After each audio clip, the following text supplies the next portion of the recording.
സൂറാബിയേ.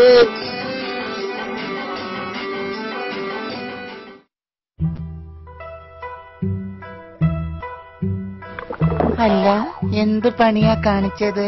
പകുതി ഞമ്മക്കുള്ളതല്ലേ? സോറി മുത്തേ, ഞമ്മളത് ഓർത്തില്ല. കൊറേ നേരം എനിക്ക് വേണ്ടി കാത്തുന്ന് വല്ലാത്തൊരു പരവേശം കിട്ടിപ്പോയി, വല്ലാത്തൊരു ദാഹം. അതുകൊണ്ടല്ലേ ഞമ്മള് സാരല്ല, നാളെ 5 ലിറ്റർ പാല് വാങ്ങി അന്നെ കൊണ്ട് ഞമ്മള് കുടിപ്പിക്കും. പോരെ? ഉറങ്ങണ്ടേ? ഉറങ്ങാനോ? ഇന്ന് ഞമ്മള് സന്തോഷത്തിന്റെ ദിവസല്ലേ. ഇന്ന് ഉറങ്ങൂല മുത്തോളെ. ഇന്നത്തെ ദിവസം സന്തോഷത്തിന്റെ ദിവസാണ്.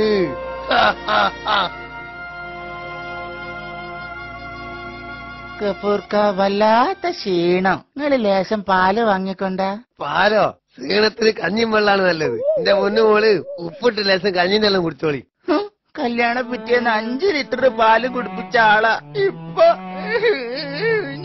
ഞമ്മളെ പൊരയിലേക്ക് പോവാണ്. പിന്നെ അമ്മാരി ഭൂണ സുൽത്താന്റെ മരിയോളല്ലേക്ക് ദാഹിക്കുമ്പോ പാല് കുടിക്കണ്. എടി ചുമട്ടുകാരൻ കുഞ്ഞിക്കോയന്റെ മോളല്ലടിക്ക്. എടിക്ക് എന്നാണ്ടി പാല് കണ്ടു തുടങ്ങി. ഇനി നിങ്ങളെ കൂടെ ഒരു മിനിറ്റ് ഞമ്മള് കഴിയൂല. എന്നാ പിന്നെ എന്റെ പാട്ടിന് ഓടി വലാലെ. എന്റെ പഠിച്ചോനെ, എന്റെ കെട്ടിയ സന്തോഷം കൊണ്ട് ഒരാഴ്ച ഊണും ഉറക്കോ ഇല്ലാണ്ട് നടന്ന മനുഷ്യന 1 മാസം കഴിഞ്ഞപ്പോഴേക്ക് ഇങ്ങനെയായി. ഞമ്മള് പോവാ.